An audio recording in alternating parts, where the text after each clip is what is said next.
This video is sponsored by Bamboo Lab. This is a portable instant hot dog cooker, and it will heat your wiener in just 7 minutes. But that's not really instant, is it? Well, I also have this portable instant hot dog cooker. That one will heat a hot dog so fast that it starts to explode. And that's not even the second most dangerous part of this project. There are serious risks if what I'm about to do is done improperly. I got the idea in California. I have asked all weekend YouTubers, what's your hot dog video? And if they don't, I'm like, you gotta make a hot dog video. If you've never heard of Open Sauce, it's this big science fair YouTube event created by William Osmond. Raise your hand if you've ever made a hot dog video. Okay, see, that's almost half. It was actually more than half. I forgot I do have a hot dog video. I put it in the piranha solution. This was probably the least appetizing of the videos, although Waterjet Channel wasn't far behind. The point is that here, on stage at Open Sauce, among all these YouTubers giving a talk, was me. And I had no hot dog video. If I were to do something with a hot dog, it would probably be some novel way of cooking it, but it would have to be something that just instantly connect, like Instantly connects is what I was going to say if I'd bothered to finish my sentence. All my ideas are like that. There has to be something special about it. Now, by the way, you can see the full talk and a bunch of other cool science stuff over on the streaming platform, Sauce Plus. But to get back to the story, I thought that the most special hot dog idea had already been done by Justin. We made a tactical thermite-powered instant hot dog. You heard that right. A tactical thermite-powered instant hot dog. This was based on a meme asking the question, what if there was a single-use instant hot dog, like a glow stick that you crack open? And over at Thought Emporium, they'd done it. And I knew that that was basically as good as cooking hot dogs got. cooking would really be central. And it's unfortunate that you did the thermite thing because it's just so like how do you, I'd try and top it. But I had no idea to top it. I was in the middle of building my dream video game system. I had zero free time for frivolous Frankfurtic fantasies. Okay, that's really bad. Basically, I just figured I'd never think about it again because they had already come up with the only really cool way to make an instant hot dog. But what if it's not? To a hamburger lover, what could compare with the perfection of the 1-minute hamburger from the Presto Burger electric hamburger cooker? All right, so I know that that's a burger, not a hot dog, but I couldn't find the commercial for the actual thing. Presto, the company who made this electric hamburger cooker, also made an electric hot dog cooker, but it's very different. Now, both devices are powered by electricity, which is run through a heating element. The electrical resistance in the heating element creates a sort of friction that turns the electricity into heat. The difference is that, unlike the burger cooker, and just about every electric cooking device that's ever existed, the hot dog cooker's heating element is the hot dog itself. Seriously, the hot dog is the heating element. It has its own internal electrical resistance. If you pass electricity from one end to the other, it will cook itself. Now, for some reason, the act of heating something in a clever way does something to me. I was giddy when I used induction heating for my first glue gun, and then again for my web cartridges. I was psyched when I cooked a potato with a bicycle by making the most over-insulated oven ever. Everyone was freaking out when Lewis cooked a chicken by slapping it. Pocket toaster, Minecraft furnace that burns coal to generate electricity. The thermal experiments just get me going, especially when they work better than anyone would expect. But with this? Saturday night, I literally just had the idea like an hour ago, and I've already ordered buck converters, and I've already ordered new shorter batteries, and I'm really, really excited because it's what. Now, the Presto cooker uses 120 volts AC out of your wall, but to my knowledge, no one has ever built a portable electric hot dog cooker. I mean, back in the 70s when this was popular, batteries sucked. Nowadays, our LiPos can put out as much as an old car battery could back then. So I knew that having enough energy density probably wouldn't be a problem, and immediately ordered some stuff to test the first potential major issue with this idea. Well, it's been 6 minutes and not even feeling warm. This was my first test, and what I wanted to learn was, what's the minimum voltage you need to heat a hot dog? We know that 120 volts heats a hot dog fast enough to name your cooker after the Italian word for quick. But would half the voltage take twice as long? What about a quarter? well, this buck converter took the 4 volts from our lithium battery and boosted it to around 28 volts, and it turns out that a quarter doesn't really do anything.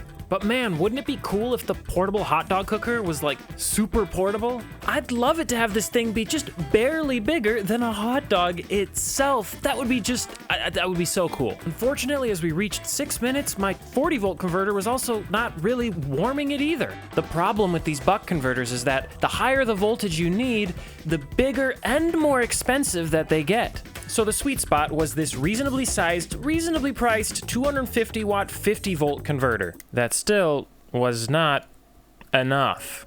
Now, I doubt that there's a lot of people who need to turn 12 volts into 80, so there's not a lot of market demand to create the kind of competition that would drive optimization, miniaturization, and create a large pool of options.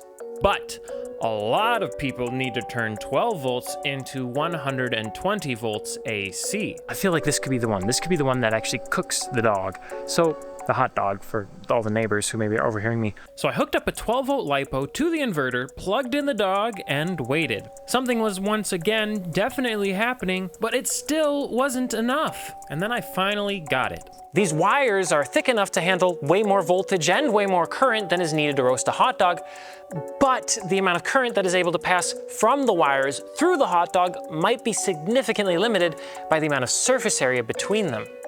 And now with these giant bolts sticking into either end, vastly increasing the surface area, in under 2 minutes, some crazy stuff started happening. Oh. Ow. Okay, so the size of the electrodes really matters. Like, the size of the electrodes, like, it really matters. That thing cooked instantly. This changed everything. Not only would this new inverter cook it super fast, but with greater surface area, maybe the smaller converters could work too. It was time to assemble my team. Yes, I get a team. Justin at Thought Emporium has a team. I'm too busy to be shocking my meat alone. Thankfully, I knew a recent college grad, a fresh new engineer. You remember Daps? Well, he was excited to come to my basement and help, and I was excited to exploit his excitement. And to help both of us was the new P2S from today's sponsor, Bamboo Lab. With 4 different possible driver boards to use, we'd need to do a lot of quick prototyping. So I had Daps immediately begin designing an enclosure for the 60-volt circuit. And while he was pumping out test prints, we were also retesting some of the smaller circuits. It might kill this battery before it has a chance to properly warm up. It might kill the circuit before it has a chance to warm up. I don't know. The circuit doesn't seem too hot. The battery doesn't seem too hot. Now, the hot dog was recently out of the fridge, so it was starting at about 57 degrees Fahrenheit, but you can see that the middle was warming faster than the ends, taking it significantly above room temperature to 95 degrees Fahrenheit in a mere 18 minutes. Feel it, it's slightly warm. It feels like it's alive. It's alive, yes, it feels like it's alive. I think that we've learned something. I think we've learned something important. Yeah, we learned that this circuit sucks. Honestly, you'd have better luck heating it up with your body. You'd also produce less chlorine gas. Did I mention the chlorine gas? It smells weird. Yeah, it smells like chlorine almost. Yeah, I don't like that. So when we were retesting the next circuit, we noticed the slight smell around 15 minutes in. It was probably less than is made when you clean your bathroom, but we still vented the room just to be safe. We had gotten the hot dog to a much warmer 140 degrees Fahrenheit, but it also highlighted the second major issue with this project. Can you guess what problem I'm running into? Figuring out how not to generate toxic crap from the electrodes would be my guess. Exactly. And the thing is, I don't even know how they did it. When I read online, a lot of people talked about it tasting electrical when they ate it. You might recognize Ben from his channel, Nighthawk and Light, or from the stage that we were both on at Open Sauce. In my Nerf Nuke video, I had to generate oxyhydrogen through electrolysis, and he had steered me away from making a stainless steel generator because of the nasty byproducts it could create. So I figured he was a good person to ask. You have salt in the hot dog, and so anything that the metal can react with in the hot dog under high voltages, it could make a variety of compounds. So I would look for a metal, not a metal that is going to be as inert as you can find. I'd instead look for one that's non-toxic, even if it does react. This was the reason I had moved away from some previous experiments I'd done with things like gold-plated connectors or springing for expensive platinum, and instead had used carbon rods. I don't think we'll be able to avoid making a tiny amount of chlorine gas no matter what, but it was all the other potentially really nasty stuff that I was worried about. Electrochemistry is a pretty specific and specialized field. I needed to find someone who could give me an absolute answer before I would be taking a bite out of any dog. we decided to do the next test outside. It doesn't want to stay in there. There's too much pressure. We are at 83 degrees in 7 minutes, 83 degrees centigrade. And it could have kept going, it's starting to get kind of nasty. Man, that is a hot dog. That is a cooked hot dog in 7 minutes. With 2 different viable circuits, we now had the power to cook, but we still had to figure out what exactly should a portable hot dog cooker look like. Cryopod, hot dog cryopod. The hot dog's in cryostasis until we put it into the animator and then it heats it up and it brings it to life and then we eat it. Somehow Daps was able to understand that and whip up a basic pod design, and it looked good, especially considering this isn't how he normally does stuff. In the YouTube design process, you gotta put a lot of thought into the form and like the way it looks. I don't do that a lot personally. If I were to make this on my own and not have it be a YouTube video, I'd just make it a blob of plastic with a hot dog chamber inside. So since the whole cryo chamber thing was my vision for the 120 volt circuit, I decided that I would design it later and instead have Daps go with whatever vision he wanted for the smaller 7-minute circuit design. And wouldn't you know it, he went with hot dog.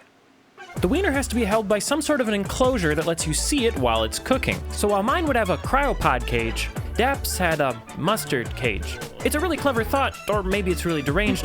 I don't know anymore. Now, whether it's genius or just dumb, the P2S didn't care. It just pumped out design after design after design. I was in a hurry, and it was perfect for that. The H2D that used to sit in this corner is a great printer, but that got bumped to my other workspace, as the P2S is a much more sensible fit for such a small workplace. With this project and most of the time, you just need a quick test piece. But even when you do want high-quality multicolor printing, the P2S and AMS2 Pro can do it all, especially since it's also a heated filament dryer, which is a huge upgrade over the original AMS. But we'll come back to this print later. Alright, so we got our hot dog cooker prototype. These electrical connectors will transfer the electricity into the electrode. And then we also have where the boost converter and the battery goes. That's not too bad. I mean, that's a decent size, right? I mean, Kind of average. This first prototype was good. In fact, I decided it was good enough. And having served his purpose, Daps promptly ceased to exist.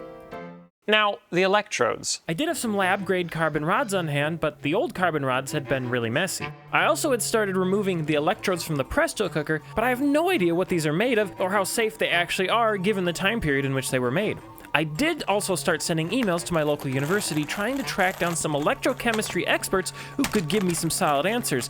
But while I waited, I figured I should check in with someone. So Justin, we were on a panel together. Do you remember that? I do.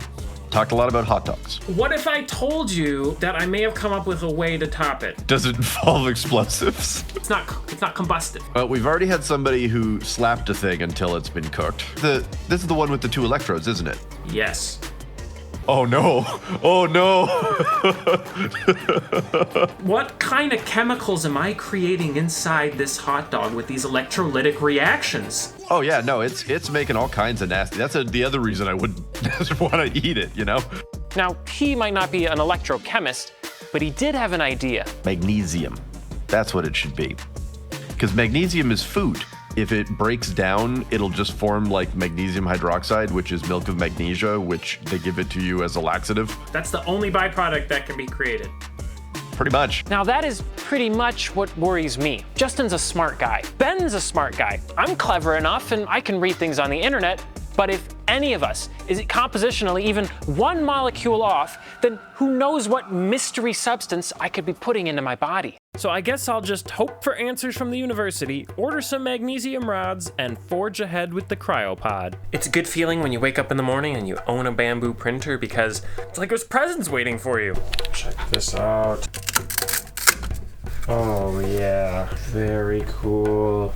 Very cool. It had started with me taking apart the 120 volt inverter and then Daps creating a slotted case for the circuit. I then took that foundation and kept tweaking it bit by bit until I had something that was not only practical, but I think it looks pretty sick. Inside these end caps are some foam-backed nickel strip contacts, and we'll soon see why. The main body has the circuit, a LiPo battery, and then the LED display board. We don't need to see what it says, but the blue lights will look cool behind this panel printed in clear PETG.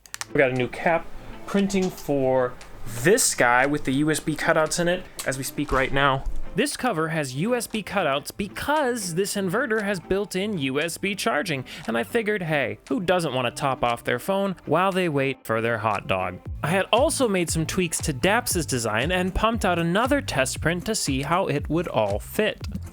Now, most of the stuff I've been printing has been in PETG because it has higher temperature resistance than PLA.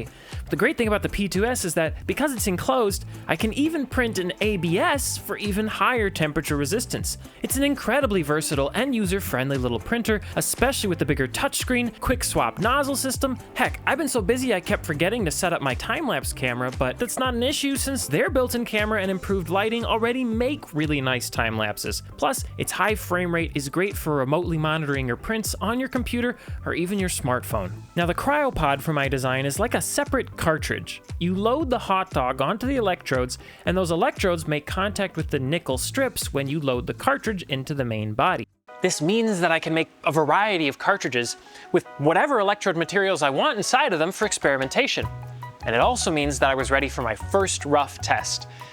And I thought that someone special should be there for it. Do you want to watch it with me? I haven't done it. Sure, let's cook a hot dog. That's the cartridge. This is the cartridge. You take this, and then it like pops in like that. Reminds me less like a cryo chamber and more like a jewel pod. Yeah, it's like a hot dog vape. Yeah, oh, it's starting to smoke. Does that look like it's a hot dog that's cooking? Yeah. Now, it got hot, but not that hot and not that quickly, and I think it's because the electrodes are a little too far apart, which significantly decreases the surface area, and that limits the current. So I printed a new minimalistic cage and cut some magnesium rods into new electrodes and set that up for a new test with a thermal camera. Remember, this hot dog is fresh out of the fridge, so I'm gonna skip around a bit during the first minute, but once we get to about 70 seconds, I'll just let it play in real time. 11.5 C. All right, it's on. Stopwatch started. It is warming up. Not on the ends, but the middle really is. It is warming up. Look at that. So in 40 seconds, we've gone up to 35 C. 1 minute in, and we're at basically 50 C. We are cooking, man. Oh, wow. I hear a high voltage arcing sound.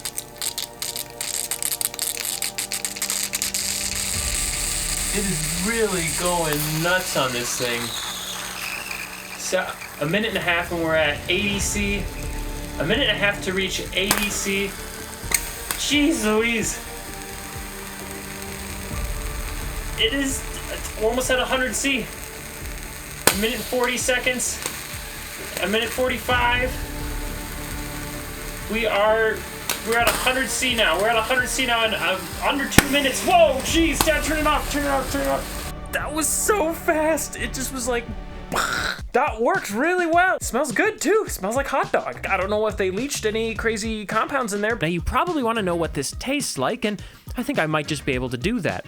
After a month of trying to get a hold of somebody at the university, I finally had a chat with a charming electrochemistry professor who basically said that they were concerned. But of all the electrodes we talked about, carbon, and in my case specifically graphite, sounded best to them, which is also what Ben had said. My lab electrode carbon rods were also the only material I had with some semblance of a data sheet to back up any claims about their purity. The magnesium might say pure on the Amazon listing, but who knows? And who knows what's in the Presto electrodes without lab testing? And who knows what we are actually producing inside the hot dog without lab testing? I mean, heck, who even knows what's in a hot dog in the first place? So I took a fresh ABS cage, applied food-grade silicone to the parts that might actually come in contact with the hot dog, and then cut, sharpened, and inserted the carbon rods. I first wanted to know how many hot dogs I could cook on a single charge, aiming for 150 to 160 Fahrenheit. How many in a row can this thing knock out? These carbon rods were smaller in diameter, which meant it cooked slower, and would only get up to about 150 degrees Fahrenheit before the arcing at the electrode caused that to heat up. Thankfully, the higher temp ABS seemed to handle the heat just fine. I was able to cook cook 3 hot dogs before it seemed to be struggling to reach the temperatures. But with thicker rods cooking quicker and arcing less, I'd be surprised if it couldn't do at least 4 on a single charge. Which is crazy! This thing can like race your microwave and still fit into your pocket. And as cool as Dapps' design looks, and while it works in theory, it's just not practical to cook this way for that long. Plus, the DC current means that byproducts might be moving from one side of the hot dog to the other, rather than staying localized to the ends like with the AC. So don't try any of this at home, but I think I've done enough due diligence that I can handle one bite from the middle.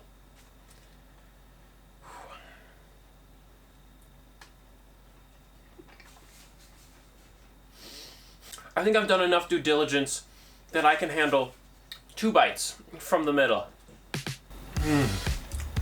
That's really good.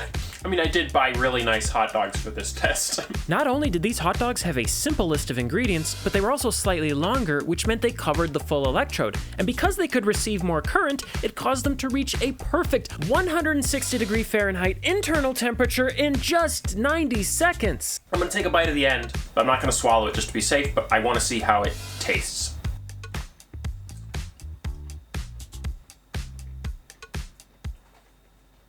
I don't taste anything. 1 minute and 30 seconds for a perfectly cooked hot dog. It was perfect. Look at the thermal footage. It was perfect. It tasted perfect. The only thing I don't know, analyze the composition of the hot dog before and analyze the composition of the hot dog after. I just need to find somebody with like a spectrometer that I can put my wiener in. I have tons of ideas to improve things and would really benefit from the help of more electrochemists with lab equipment, but maybe this is just as good as it gets. What do you think? In the meantime, I did put a ridiculous amount of effort into my game system video, and it's really special. A seriously huge thank you to Dapps, Nighthawk and Light, and the Thought Emporium for all of their help. And of course, thank you to Bamboo Labs for sponsoring. Check out the P2S in the links below. It's a solid, versatile, accessible, and high-quality printer. Of course, thank you for watching, and thank you, Quincy, for filming. I'll see you next time.